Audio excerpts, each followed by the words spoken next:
Is this the most overpriced LEGO Star Wars set ever? Set 75396, the Desert Skiff Sarlacc Pit, coming with 558 pieces and retailing for a whopping $80.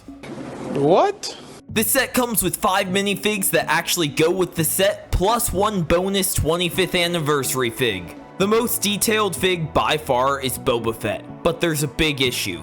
He's the Boba Fett from Empire Strikes Back, not Return of the Jedi. If this was a regular average price playset, I really wouldn't care, but this is an overpriced set that's meant to go with the UCS Jabba sail barge coming in October. So in that case, to make the scene as authentic as possible, there should certainly be the correct version of Boba Fett. Then what's even worse in my opinion is they didn't give us Boba Fett's cloth pauldron this time. Super disappointing. Overlooking those 2 big items, the arm printing, the face printing, all of that is good, but LEGO just really missed the mark with this figure. Now we have Luke, who I have mixed feelings about. In Return of the Jedi, he clearly has black robes, where this figure has gray robes with some black detailing. It's just super inaccurate. That being said, I think the gray robes actually look really good, but it still should be accurate to the movie, so in that case, it's disappointing. Then we have Han and Chewie. We pretty much get these same exact figures all the time. The one thing about Han is his second face is with his eyes closed, showing he's still blinded from the carbonite, which is kind of cool. Then we have Lando. I'm pretty sure his helmet mold is exactly the same as the last time we got this figure. If not, it's super similar. The big thing is last time he had dark tan printing towards the mouth area of his helmet, which is more accurate, but this time he doesn't.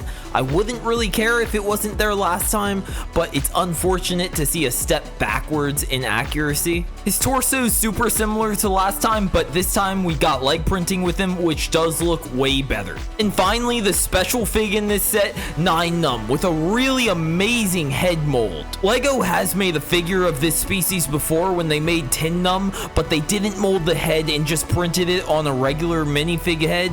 But 9 Nub, they took it all the way and molded the head, and it looks so good. Side note, this figure's torso looks super similar to Rebel Friend from LEGO Star Wars 2, the original trilogy video game, a figure which has never been released in a LEGO set, so if you wanted to recreate them, you could just pop on a Rebel head and maybe some gray legs, and boom, you have Rebel Friend. Overall, the figs in this set are decent. 9 Num really carries this set through the inaccuracies of some of the other figs. And for the builds, we have the best version of a Desert Skiff and Sarlacc Pit that we have ever gotten. The sand hill around the Sarlacc Pit is very simple, but it looks really good. Now, it is worth mentioning, if this Sarlacc Pit was to actually be accurate, this sand hill would be a good bit taller and the mouth would be recessed. But I wouldn't be surprised if LEGO charged $200 for that. The back of the Sarlacc Pit doesn't look good at all. It doesn't have the sand facade on it, which from a display perspective doesn't bother me at all because you're gonna put the back up against a wall, so it's perfectly fine. And then it also has these 2 little knobs you can move back and forth to control the tentacles. The mouth is big enough to fit in a minifig, so you can put Boba Fett in, although his rangefinder will stick out. And the final detail is on the inside of the pit, you have all of the Sarlacc's teeth, which they did a pretty good job with executing this. Moving to the Desert Skiff, the biggest flaw I see is that it's not tall enough. If you put it next to the Sarlacc Pit, it's barely taller with those clear pieces.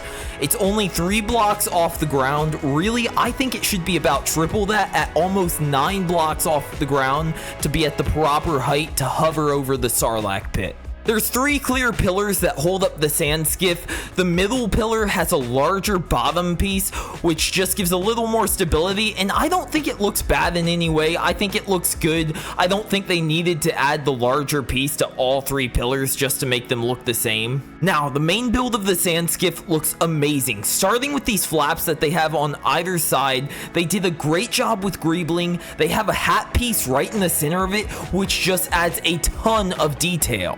On the back, we have the thrusters of the sand skiff, and they may be simple, but they look really good. On the front and back, they added flex tube as the top of the railings, which I love flex tube in builds. I think it just adds a ton. There is a retractable plank that you can pull out. It's just a tile, so it doesn't have studs to stick Luke on, so he might fall off, but it still works great. Behind the control mechanism, there are a couple studs which you can just place a minifigure to steer the skiff. The last main feature of the skiff is one of the railings opens up so you can recreate the scene where Lando starts to fall into the Sarlacc Pit, then Han grabs him and Chewie grabs Han. It does work good, but once again, it would work way better if the skiff was floating a little higher.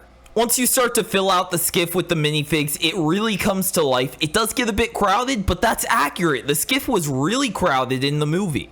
Alright, this set, the builds are amazing. The desert skiff should float a little higher, but other than that, it's almost pretty much perfect. Now, the figs, they should be more accurate, mainly between Boba Fett and Luke, even though I do like Luke. Boba Fett should at least have a cloth pauldron or a cape or whatever you want to call it. I mean, come on, man.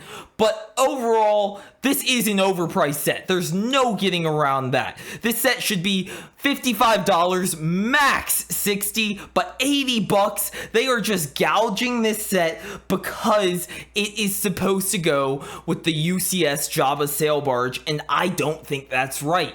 They know people are going to buy it just because of that, and they know that they can just gouge that price even higher. I'm really disappointed with that, so that's going to take my score a little bit down, and I'm going to score this at an 8.5.